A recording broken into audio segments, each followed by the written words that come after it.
முன்பின் தெரியாத பெண்களுக்கு இரவில் ஐ லைக் யூ என மெசேஜ் அனுப்பினால் ஆபாசத்திற்கு இணையானது என்று மும்பை செஷன்ஸ் கோர்ட் கருத்து தெரிவித்துள்ளது.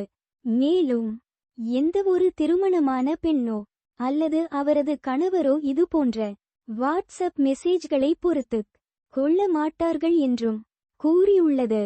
தெரியாத பெண்ணிடம் ஐ லைக் யூ என இரவில் மெசேஜ் அனுப்பினால் ஆபாசத்திற்கு இணையானது என்று நீதிமன்றம் அதிரடி கருத்தை தெரிவித்துள்ளது. இந்த கருத்தை மும்பையில் உள்ள செஷன்ஸ் கோர்ட் தெரிவித்துள்ளது. முன்னாள் மாநகராட்சி உறுப்பினருக்கு வாட்ஸ்அப்பில் ஆபாச செய்திகளை அனுப்பியதற்காக தொடரப்பட்ட வழக்கில் குற்றம் சாட்டப்பட்ட ஒருவரின் தண்டனையை நீதிமன்றம் உறுதி செய்தது. இந்த வழக்கில் மும்பை திண்டோஷி கூடுதல் அமர்வு நீதிபதி டிஜி தோப்ளே இந்த கருத்தை கூறியுள்ளார். பெண்ணுக்கு ஐ லைக் யூ மெசேஜ் அனுப்பினால் சிறையா? நாட்டில் பெண்களுக்கு எதிரான வன்முறை சம்பவங்கள் அதிகரித்து வருகிறது.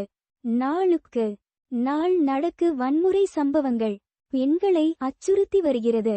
வீடுகள் முதல் பணியிடங்களை பெண்கள் வன்முறை சம்பவங்களால் கடுமையாக பாதிக்கப்படுகின்றனர். பெண்களுக்கு எதிராக நடக்கும் குற்றங்களை தடுக்க வேண்டும் என்று கோரிக்கை விடுக்கப்பட்டு வருகிறது.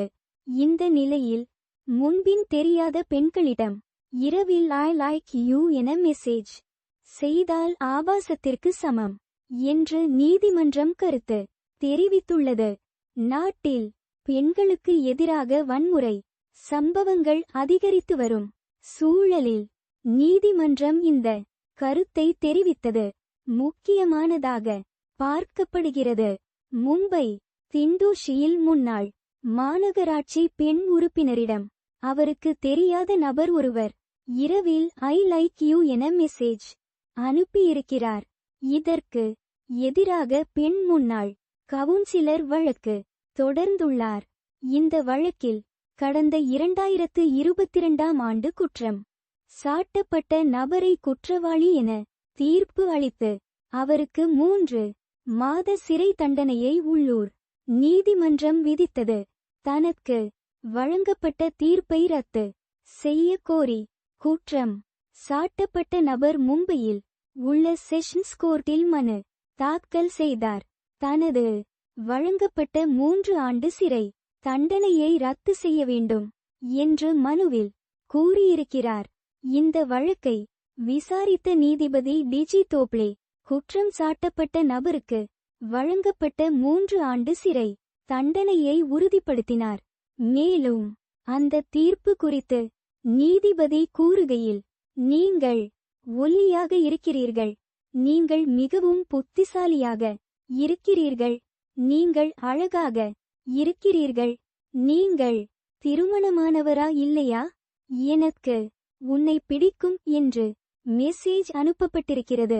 எந்தவொரு திருமணமான பெண்ணோ அல்லது அவரது கணவரோ இதுபோன்ற வாட்ஸ்அப் மெசேஜ்களை ஆபாச புகைப்படங்களையும் பொறுத்துக்கொள்ள மாட்டார்கள்.